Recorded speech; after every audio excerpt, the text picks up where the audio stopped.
सुप्रभात बच्चों, आज हम आपकी पाठ्य पुस्तक हिंदी के पाठ 11 का अध्ययन करेंगे, जिसका शीर्षक है आत्माराम।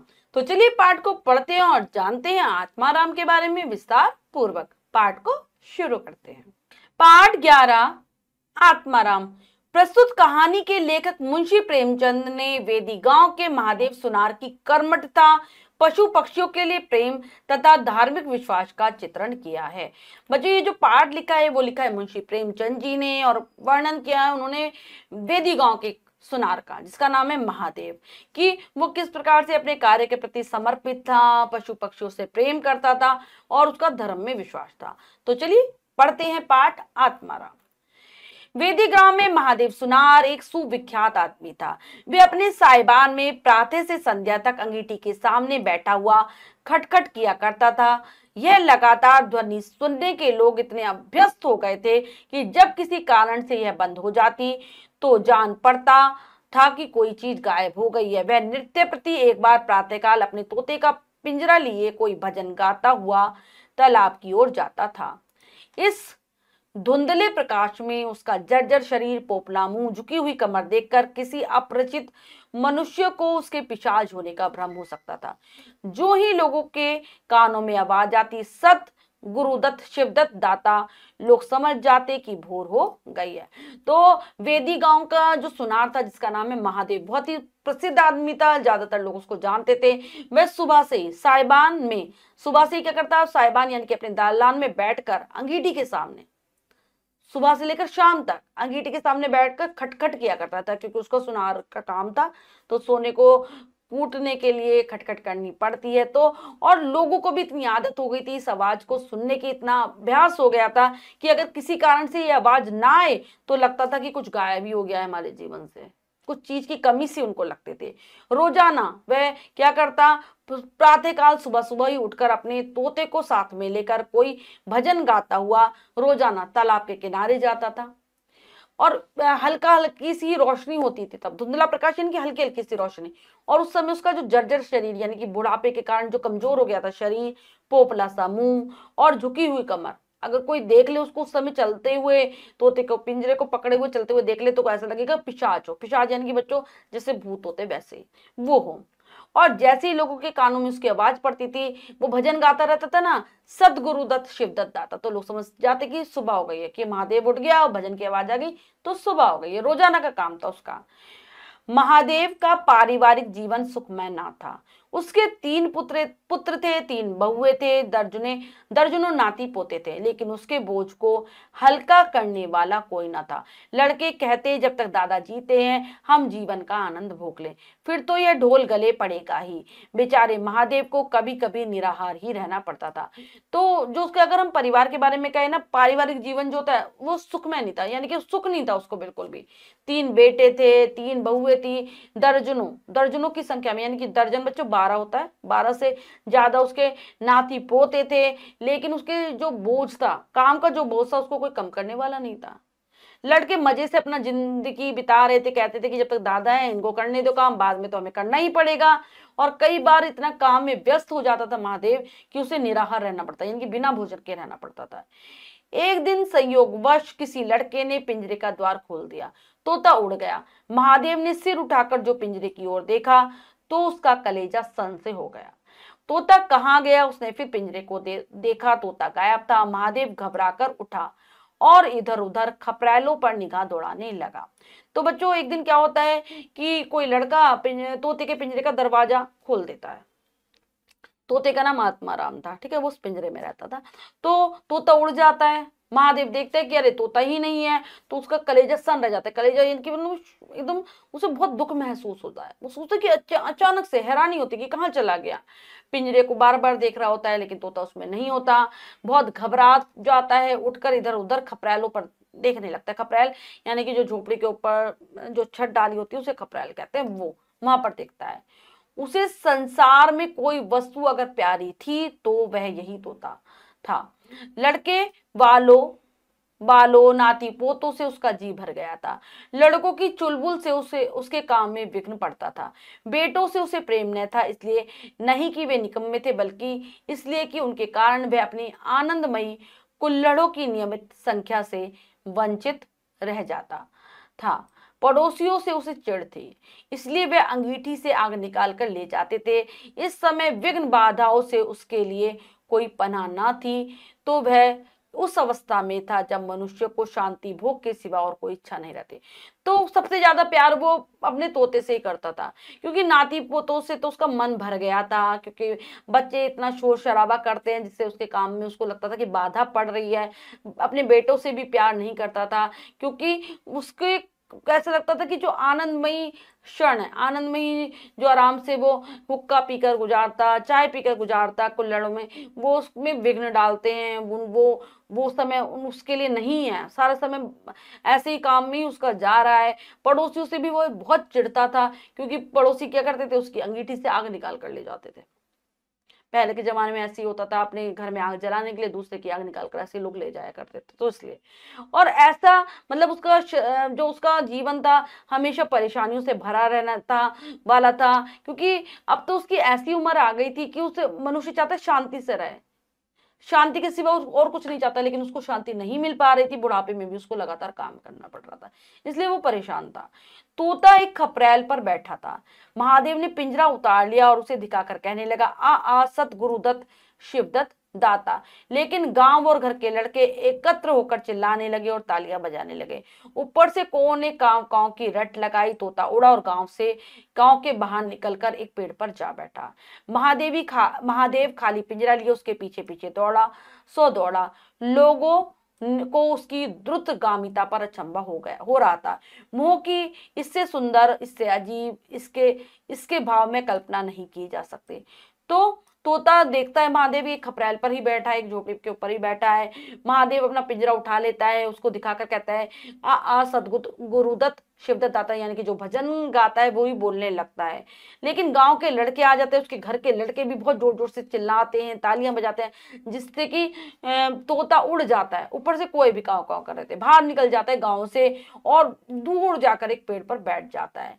महादेव खाली पिंजरा लिए लिए उसके पीछे ऐसे दौड़ रहा था, बहुत तेज गति के साथ, बहुत द्रुतगामी था, इनकी बहुत तेज गति के साथ उसके पीछे दौड़ रहा था। सभी लोगों को आश्चर्य हो रहा था महादेव की ऐसी गति को देखकर। अगर आप देखें कि इतना सुंदर दृश्य है, मतलब आप समझ ही नहीं पाएंगे कितना मोह होता है इंसान को किसी चीज से, बहुत ही, इसको उसके भावों की हम कल्पना नहीं कर सकते। दोपहर हो गई, किसान लोग खेतों से चले आ रहे थे, उन्हें विनोद का अच्छा अवसर मिला। महादेव को चिढ़ाने में सभी को मजा आता था। किसी ने कंकड़ फेंक के, किसी ने तालियां बजाई। तोता फिर उड़ा और वहां से दूर आम के बाग के एक पेड़ की फुनगी पर जा पहुंच बैठा। अब दोपहर का समय हो गया था, किसान लोग अपने खेतों से आ रहे थे, उन्हें बहुत अच्छा चीज मिल गई थी, मौका मिल गया था मजाक करने के लिए महादेव से, क्योंकि उन्हें बहुत मजा आता था महादेव को चिढ़ाने में। कोई तोते के ऊपर कंकड़ फेंकता है, कोई तालियां बजाता है, जिसके कारण तोता फिर वहां से उड़ जाता है और फिर बहुत दूर जाकर आम के का जो बाग था उसमें एक पेड़ पर बैठ जाता है, फुनगी पर, यानी कि ऊंची जो जगह होती है वहां पर जाकर बैठ जाता है। महादेव फिर खाली पिंजरा लिए मेंढक की भांति उचकता चला। बाग में पहुंचा तो पैरों के तलुओं से आग निकल रही थी, सिर चक्कर खा रहा था। जब जरा सावधान हुआ तो फिर पिंजरा उठाकर कहने लगा, सदगुरु दत्त शिवदत्त दाता। तोता फुनगी से उतरकर नीचे की एक डाल पर आ बैठा। अब लगातार वैसे ही दौड़ रहा था, उसके पीछे महादेव तोते के पीछे मेंढकों की तरह उछलता कूदता, और लगातार चलने के कारण उसके पैरों में आग निकल रहे थे, चक्कर आ रहा था, लेकिन वो नहीं रुक रहा था। थोड़ा सावधान होता है, देखता है कि तोता बैठा है, तो फिर से पिंजरा उठाकर कहता है, सदगुरु दत्त शिवदत्त दाता। तोता ऊंचाई से थोड़ा नीचे आकर बैठ जाता है, एक डाल पर बैठ जाता है, किंतु महादेव की ओर सशंक नेत्रों से ताक रहा था। महादेव ने समझा डर रहा है, वह पिंजरे को छोड़कर आप एक दूसरे पेड़ की आड़ में छिप गया। तोते ने चारों ओर गौर से देखा, निशक हो गया, उतरा और आकर पिंजरे के ऊपर बैठ गया। महादेव का हृदय उछलने लगा। सदगुरुदत्त शिवदत्त दाता का मंत्र जपता हुआ धीरे धीरे तोते के सामने आया और लपका कि तोते को पकड़, लेकिन तोता हाथ नहीं आया, फिर पेड़ पर जा बैठा। तो तोता नीचे की डाल पर तो आ गया था, लेकिन शंका भरी निगाहों से महादेव को देख रहा था कि मुझे पकड़ लेगा, इसलिए महादेव पेड़ के पीछे जाकर छुप जाता है और देखता है तोता आता है और बिल्कुल देखता है कि अब कोई नहीं है परेशान करने वाला, पिंजरे के ऊपर आकर बैठ जाता है।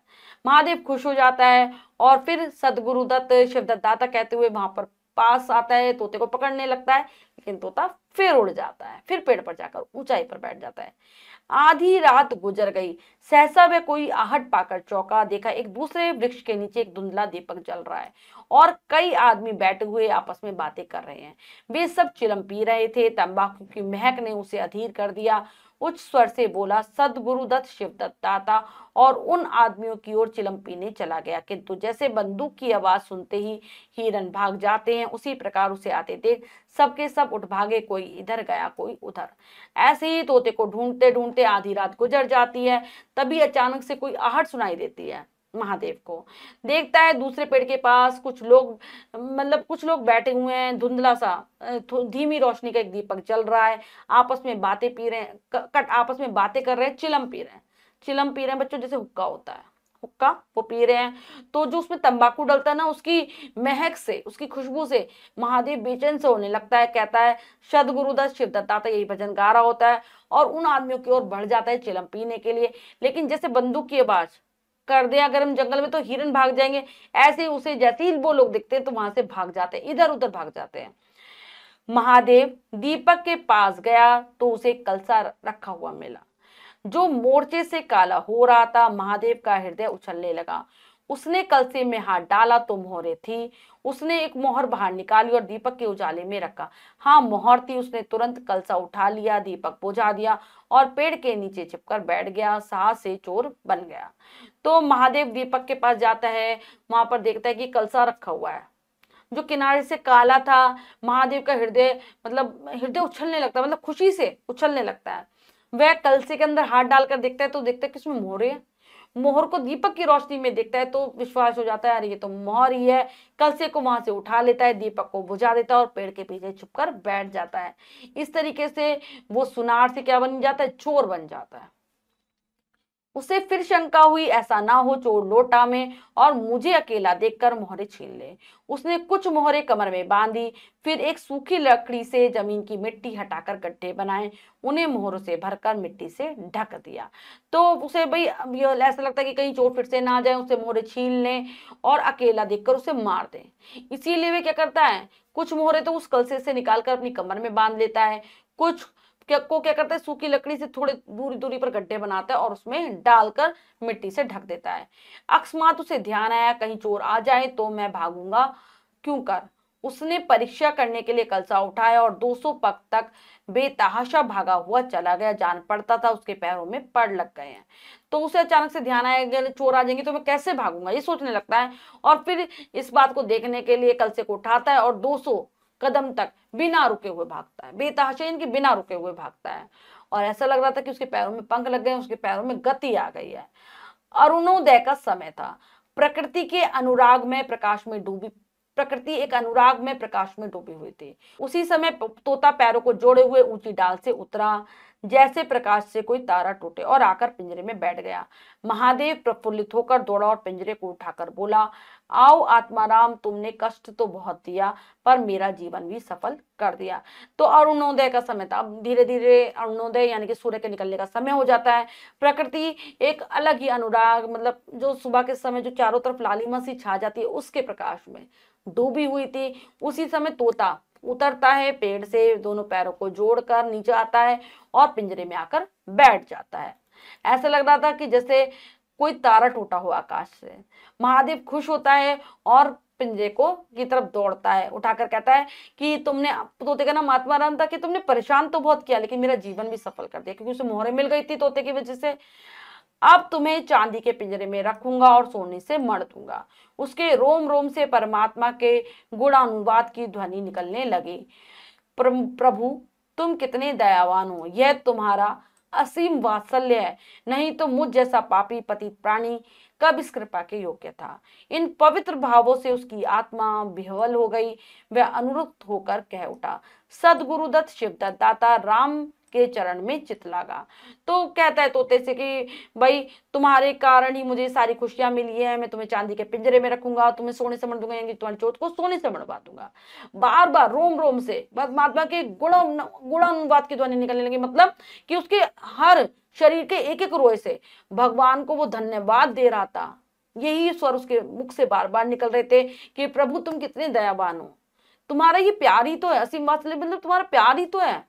वात्सल्य होता है बच्चों जो पुत्र पुत्र पुत्री से जो हम प्यार करते हैं, माँ बाप जो करते हैं, कि वो तुम्हारा प्यार ही तो है कि तुमने मुझ जैसे पापी को, गिरे हुए प्राणी को अपनी कृपा का पात्र समझा, और उसके अंदर से जो जो उसके मन में ये जो पवित्रता वाले जो भाव आ रहे थे, उसकी आत्मा भी उसमें बहती जा रही थी।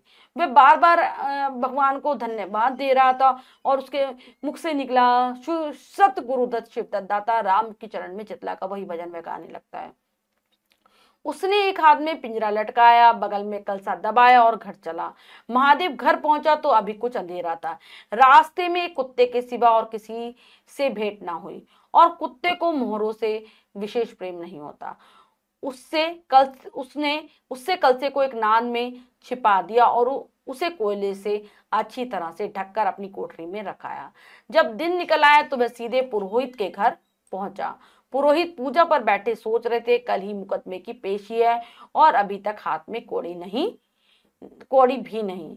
यजमानों में कोई सांस भी नहीं लेता। इतने में महादेव ने पालागुन की, तो अपने हाथ में पिंजरा ले लेता है तोते का, बगल में कलसा बच्चों मिट्टी का हम घड़ा कह सकते हैं, ठीक है, घड़ा कह सकते हैं, मटकी कह सकते हैं, और आगे चल देता है, घर की ओर चल देता है। वो घर पहुंचता है तो कुछ अंधेरा ही था, पूरा दिन नहीं निकल आया था, तो रास्ते में उसे कोई नहीं मिलता। इस कारण से कुत्ता मिलता है, और कुत्ता क्या ही करता, मोहरे यानी कि सोने के सिक्के, उनका क्या करता, घर में जाता है, एक नांद यानी कि हम नांद कह सकते हैं, बहुत बड़ा टब जिसमें पानी भरा जाता है, उसमें छिपा देता है, कोयले से उसको ढक देता है और अपनी कोठरी में रख देता है।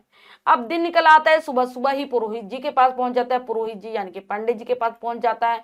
यहाँ पर पुरोहित जी पूजा कर रहे हैं और सोच रहे हैं कि कल मेरी मुकदमे की पेशी है, जो उनका कोई मुकदमा चल रहा था अदालत में, उसके लिए उन्हें पेश होना था, और हाथ में कौड़ी नहीं है, यानी कि हाथ में एक पैसा भी नहीं है। और यजमान है, यजमान यानी कि जो पंडित जी से कार्य कराते हैं, पूजा पाठ आदि, उनमें से भी कोई नहीं आया। तभी महादेव उनके पैरों को छूता है। पंडित ने मुंह फेर लिया, यह अमंगल मूर्ति कहां से आ पहुंची, मालूम नहीं दाना भी मयस्सर होगा या नहीं। रुष्ट होकर पूछा, क्या है जी, क्या कहते हो, जानते नहीं हम इस समय पूजा पर रहते हैं। तो पंडित जी अपना मुंह फेर लेते हैं, क्योंकि पंडित लोगों को भी तो ऐसे लोग अच्छे लगते हैं जिन पर पैसा हो खूब, तो सोचते हैं कि अपंगल मूर्ति यानी कि अशुभ इंसान कहां से आ गया, पता नहीं, ये सुबह सुबह आया, मुझे पूरे दिन दाना भी मिलेगा ही नहीं। गुस्सा होकर कहते हैं, क्या है, तुम्हें नहीं पता कि इस समय हम पूजा में होते हैं, पूजा कर रहे होते हैं। महादेव ने कहा, महाराज आज मेरे यहाँ सत्यनारायण की कथा है। महादेव क्या कहता है, आज मेरे यहाँ सत्यनारायण की कथा है। पुरोहित जी विस्मित हो गए, कानों पर विश्वास न हुआ। महादेव के घर कथा होनी उतनी ही असाधारण घटना थी जितनी अपने घर से किसी भिखारी के लिए भीख निकालना। पूछा, आज क्या है। तो क्या कह, महादेव की बात सुनकर पुरोहित जी आश्चर्य में पड़ जाते हैं, उन्हें विश्वास नहीं हो रहा होता महादेव की बातों पर, क्योंकि आज तक महादेव ने कभी कथा कराई नहीं थी, और ये बहुत ही असाधारण सी घटना थी, क्योंकि ऐसा था जैसे कि कोई भिखारी अपने घर से भीख दे रहा हो किसी को, ऐसी घटना थी। पूछते हैं, भाई आज क्या है, क्यों कथा करा रहे हो। महादेव बोला, कुछ नहीं, ऐसे ही इच्छा हुई कि आज भगवान की कथा सुन लो। तो महादेव कहता है कि ऐसी कोई बात नहीं, बस मन हुआ भगवान की कथा सुनने का। प्रभात से ही तैयारी होने लगी। वेदी के निकटवर्ती गांवों में सुपारी फिरी। कथा के उपरांत भोज का भी न्योता था। जो सुनता आश्चर्य करता, आज रेत में धूप कैसे जमी। तो सुबह से ही तैयारियां होने लगती हैं कथा की। वेदी गांव के आसपास जितने भी गांव थे उसमें भी सुपारी फिरी यानी कि कथा का न्योता दिया गया, कथा के लिए आमंत्रित किया गया। साथ ही साथ ये भी कहा गया कि कथा के बाद भोजन भी करना है। सब आश्चर्य कर रहे थे जो भी सुन रहे थे कि आज रेत में धूप कैसे, यानी कि रेत में धूप कैसे जमी, मतलब कि आज बालू के अंदर घास कैसे उगाई। ये तो असाधारण घटना थी ना, कि कभी महादेव ने कथा कराई नहीं थी, पूजा पाठ पे पैसा खर्च ही नहीं किया था, क्योंकि उसके पास इतना था ही नहीं। संध्या समय जब सब लोग जमा हो गए, पंडित जी अपने सिंहासन पर विराजमान हुए, तो महादेव खड़ा होकर उच्च स्वर में बोला, भाइयों मेरी सारी उम्र छल कपट में कट गई। मैंने न जाने कितने आदमियों को दगा दी, कितने खरे को खोटा किया, पर अब भगवान ने मुझ पर दया की है, वे मेरे मुंह की काली को मिटाना चाहते हैं।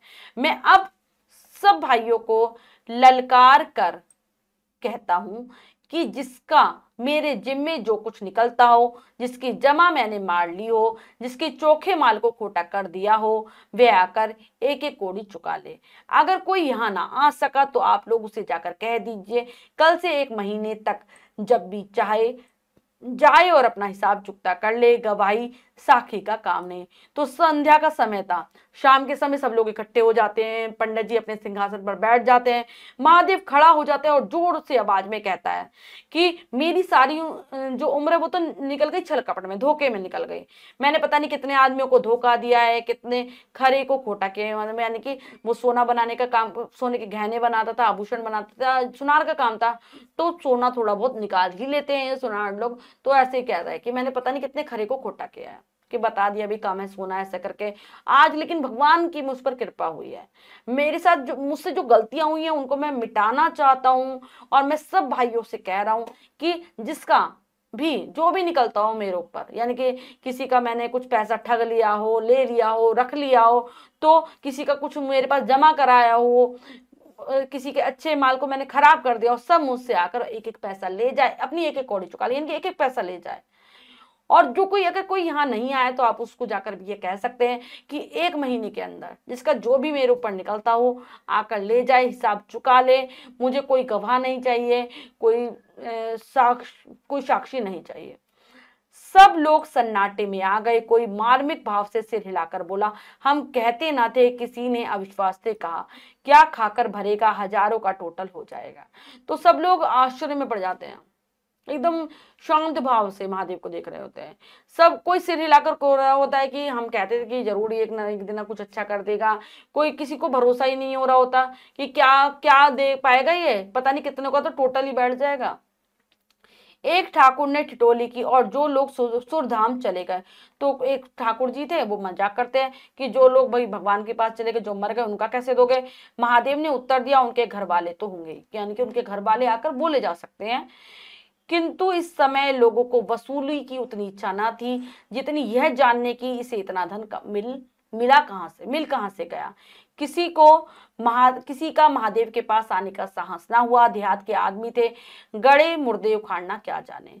फिर प्राय लोगों को याद भी नहीं था कि उन्हें महादेव से क्या पाना है, और ऐसे पवित्र अवसर पर भूल चूक हो जाने का भय उनका मुंह बंद किए हुए था। सबसे बड़ी बात यह थी कि महादेव की साधुता ने उन्हें वशीभूत कर लिया था। लेकिन लोगों को इस समय में अपना पैसा लेने का इतना मन नहीं था जितना ये जानने की इच्छा होती है किसी के पास धन आया तो आया कहां से, क्या कहां से मिला इसे इतना रुपया पैसा। किसी की भी हिम्मत नहीं हो रही थी महादेव के पास आने की, क्योंकि गांव के आदमी थे, पुरानी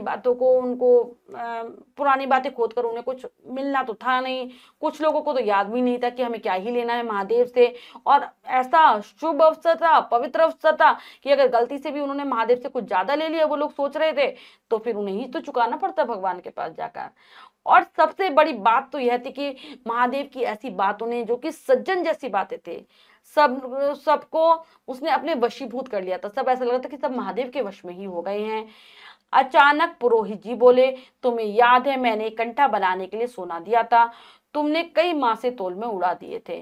महादेव, हाँ याद है, आपका कितना नुकसान हुआ होगा। तो तभी पंडित जी क्या कहते हैं कि मैंने तुम्हें कंठा यानी कि गले में पहनने का हार वो बनाने के लिए दिया था सोना, और तुमने उसमें से कई मासे उड़ा दिए थे। मासा पुराना, बच्चों ये सोने चांदी को तोलने में काम आता है मासा, तो तुमने उड़ा दिए थे। तो महादेव कहता है, हाँ मुझे याद है, आप बताओ मुझे कितना नुकसान हुआ था आपका। पुरोहित, 50 रुपए से कम ना होगा। पुरोहित जी क्या कहते हैं, कम से कम 50 रुपए का होगा। महादेव ने कमर से 2 मोहरें निकाली और पुरोहित जी के सामने रख दी। पुरोहित जी की लोलुपता पर टीकाएं होने लगी। यह बेईमानी है, वह बहुत हो तो 2-4 रुपए का नुकसान हुआ होगा, बेचारे से 50 रुपए ऐंठ दिए। नारायण का डर भी नहीं, बनने को पंडित पर नियत ऐसी खराब, राम राम। तो महादेव अपनी कमर से 2 मोहरें निकालकर सोने की पंडित जी के सामने रख देता है। पंडित जी के लालच पर लोग सब बातें करने लगते हैं कि कितनी बेईमान है, कहने को तो पंडित है और बात ऐसी करते हैं, नियत खराबी की बातें करते हैं। 2-4 रुपए का ज्यादा से ज्यादा इनका नुकसान होगा और पूरे 50 रुपए ले लिए।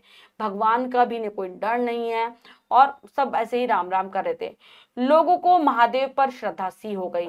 1 घंटा बीत गया पर उन सहस्त्रों मनुष्यों में से एक भी खड़ा नहीं हुआ। तब महादेव ने फिर कहा, मालूम होता है आप लोग अपना अपना हिसाब भूल गए, इसलिए आज कथा होने दीजिए, मैं 1 महीने तक आपकी राह देखूंगा, इसके पीछे तीर्थ यात्रा करने चला जाऊंगा। आप सब भाइयों से मेरी विनती है कि आप मेरा उद्धार करें। तो लोग श्रद्धा से महादेव की तरफ देख रहे थे। 1 घंटा पूरा बीत जाता है कथा का, लेकिन कोई खड़ा नहीं होता है। हजारों मनुष्यों में से कोई भी नहीं खड़ा होता जो कि अपना हिसाब बता सके महादेव के ऊपर।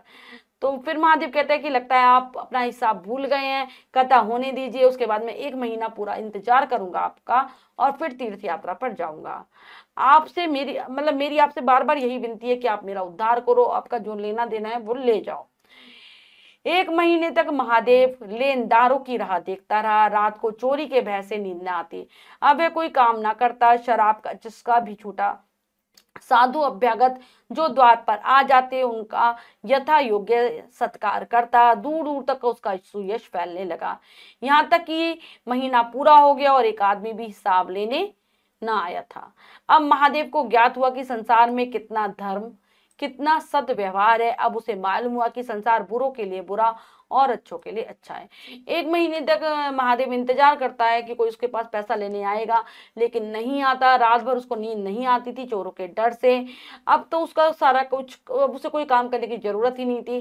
जो थोड़ी बहुत शराब पीता था वो भी छूट जाती है। जो भी साधु, मेहमान, कोई भी उसके दरवाजे पर आता था सबका आदर सत्कार करता था, किसी को खाली हाथ नहीं भेजता था। दूर दूर तक उसका जो कीर्ति थी फैलने लगती है। महीना पूरा हो जाता है, कोई भी आदमी उसके पास नहीं आता। अब महादेव को ये बात समझ में आ जाती है कि संसार में कितना धर्म है, कितना लोगों का अच्छा व्यवहार है। अब उसे ये बात भी समझ आ जाती है कि संसार अच्छों के लिए अच्छा और बुरों के लिए बुरा होता है। तो पाठ हमें यही शिक्षा देता है कि किसी से बेईमानी नहीं करनी चाहिए, हम किसी को धोखा ना दें, किसी के साथ बेईमानी ना करें। उद्देश्य उदार, ईमानदार तथा परिश्रमी बनने के लिए प्रेरित करना। ये पाठ हमें सिखाता है कि हम ईमानदार बने, उदार यानी कि दूसरों पर दया करें और मेहनती बने। हम पाठ के शब्दार्थ कर लेते हैं बच्चों। साइबान द्वार का बाहरी प्रकोष्ठ, छप्पर, जर्जर, जीर्ण शीर्ण, कमजोर, निराहार, बिना भोजन किए, द्रुतगामिता, तेज चाल, शशक, संकित, विह्वल, व्याकुल, अमंगल मूर्ति, अशुभ व्यक्ति, प्रफुल्लित, प्रसन्न। तो यह है पाठ के शब्दार्थ, इन्हें अच्छे से याद कर लेना। करते हैं अभ्यास कार्य। क्या सीखा में से पहला प्रश्न है, लिखित अभिव्यक्ति का सही विकल्प पर सही लगाइए। प्रश्न में 4 विकल्प है, 3 गलत, 1 सही है। हमें सही विकल्प को चुनना है, सही का निशान लगा देना है बच्चों। करते हैं। महादेव को पड़ोसियों से इसलिए चिढ़ थी क्योंकि वे शोर मचाते थे, वे महादेव से झगड़ते थे, वे महादेव को चिढ़ाते थे, वे उनकी अंगीठी से आग ले जाते थे। तो वे उनकी अंगीठी से आग ले जाते थे।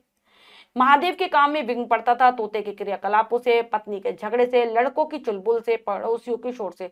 तो लड़कों के चुलबुल से। वेदी गांव का महादेव था, अध्यापक, कृषक, व्यापारी, सुनार। तो वे सुनार था। महादेव का पारिवारिक जीवन था सुखमय, दुखमय, आलसी, विलासी। तो उसका दुखमय था, सुखमय ना था तो दुखमय था। खपरेल से उड़कर तोता चला गया, गांव के बाहर पेड़ पर, मकान की छत पर, तालाब के किनारे, खेत की मेड़ पर। तो गांव के बाहर पेड़ पर। लोगों को वशीभूत कर लिया पुरोहित के मंत्रों ने, तोते की समझदारी ने, सत्यनारायण की कथा ने, महादेव सुनार की साधुता ने। तो महादेव सुनार की साधुता ने। अब दिए गए शब्दों से रिक्त स्थानों की पूर्ति कीजिए। चलिए कर लेते हैं। लोग समझ जाते कि भोर हो गई है। भोर बच्चों सवेरा। तोता एक खपरेल पर बैठा था। महादेव को चिढ़ाने में सभी को मजा आता था। प्रकृति एक अनुराग में प्रकाश में डूबी हुई थी। 1 महीने तक महादेव लेन दारू की राह देखता रहा। बच्चों हमने पाठ को बहुत अच्छे से समझकर पढ़ा और अभ्यास कार्य किया। इसके अतिरिक्त जो भी कार्य आप स्वयं करेंगे सुंदर अक्षरों में अपनी अभ्यास पुस्तिका में। बच्चों हमने पाठ के माध्यम से जाना कि किस प्रकार से महादेव की किस्मत बदल जाती है। आत्माराम उसे सोने की मोहरों के पास ले जाता है। आशा करती हूँ यह पाठ आपको बहुत अच्छे से समझ आ गया होगा। पाठ को फिर से जरूर पढ़ेंगे। मिलते हैं अगली कक्षा में नए पाठ के साथ। तब तक के लिए स्वस्थ रहिए, प्रसन्न रहिए। धन्यवाद।